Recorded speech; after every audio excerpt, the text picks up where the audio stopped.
Cooker விசில மறந்து உணவு வீணாகி போச்சா? இனி அந்த கவலையே வேண்டாம். வழங்குகிறோம் உலகின் முதல் விசில் கவுண்டர் குக்கர், புதிய அல்ட்ரா குரோனோ. அல்ட்ரா என்றால் ஆரோக்கியம்.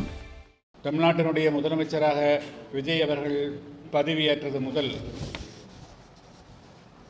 தொடர்ச்சியாக ஜனநாயகத்திற்கு விரோதமாக, அரசியல் மாண்புகளுக்கு எதிராக பகிரங்கமாக சட்டமன்ற உறுப்பினர்களை வேறு முகாம்களிலிருந்து இழுக்கக்கூடிய குதிரை பேர நிகழ்ச்சிகள் நடந்து கொண்டே இருக்கின்றன. எனவே இதற்கு முற்றுப்புள்ளி வைக்க வேண்டும் என்று நேற்றைய தினம் மேதகு ஆளுநர் அவரிடத்தில் நான் மனளித்தேன்.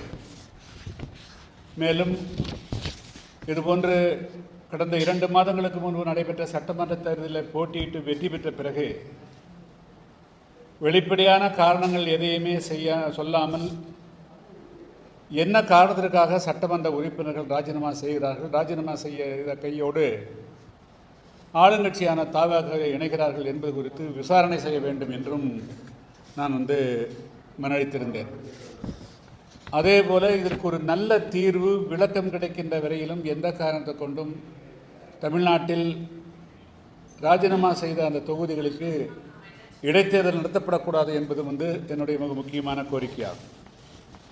இந்த நேரத்தில் நான் இன்னொரு முக்கியமான வேண்டுகோளை தமிழ்நாட்டிற்குரிய அனைத்து அரசியல் கட்சிகள், திமுக, அதிமுக மற்றும் பாஜக உள்ளிட்ட பல்வேறு அரசியல் கட்சிகளுக்கு வைக்கக்கூடிய வேண்டுகோள், தமிழ்நாட்டில் இப்பொழுது நடைபெறக்கூடிய இந்த குதிரை பேரத்திற்கு ஒரு முற்றுப்புள்ளி வைக்கப்பட வேண்டும் என்று சொன்னால், இங்கிருந்து ஒரு 10-15 கட்சிகளுடைய பிரதிநிதிகள், அதாவது சட்டமன்றத்தில் பங்கு பெறக்கூடிய, சட்டமன்ற தேர்தலில் தீவிரமாக பங்களிக்கக்கூடிய கட்சிகள், இப்பொழுது சட்டமன்ற உறுப்பினர்கள் இருந்தாலும் சரி இல்லாவிட்டாலும் சரி, அந்த கட்சிகளுடைய தலைவர்களை அழைத்து கொண்டு சென்று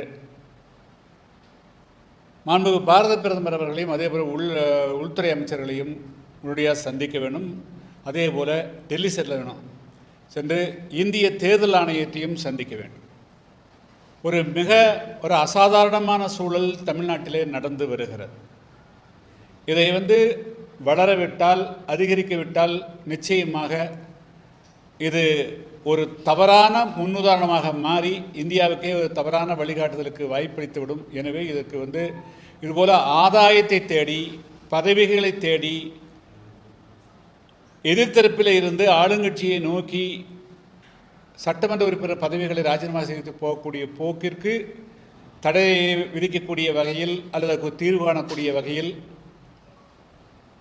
ஆன்டி டிஃபெக்ஷன் லா, கட்சி தாவல் தடை சட்டத்திலும் ஒரு திருத்தம் கொண்டு வரக்கூடிய வகையில் நடைபெற ஜூலை மாதம் 20ஆம் தேதி துவங்க உள்ள நாடாளுமன்றத்திலேயே ஒரு தேர்தல், அதாவது ஒரு சட்டத்தை கொண்டு வருவதற்கு மத்திய அரசு முயற்சி செய்ய வேண்டும் என்பதை வலியுறுத்தக்கூடிய வகையில் தமிழ்நாட்டிற்குரிய திமுக, அதிமுக, பாஜக, புதிய தமிழகம் உள்ளிட்ட கட்சிகள் இணைந்து செயல்பட வேண்டும் என்று இந்த நேரத்தில் நான் கட்சிகளுக்கு வேண்டுகோளாக வைக்கிறேன்.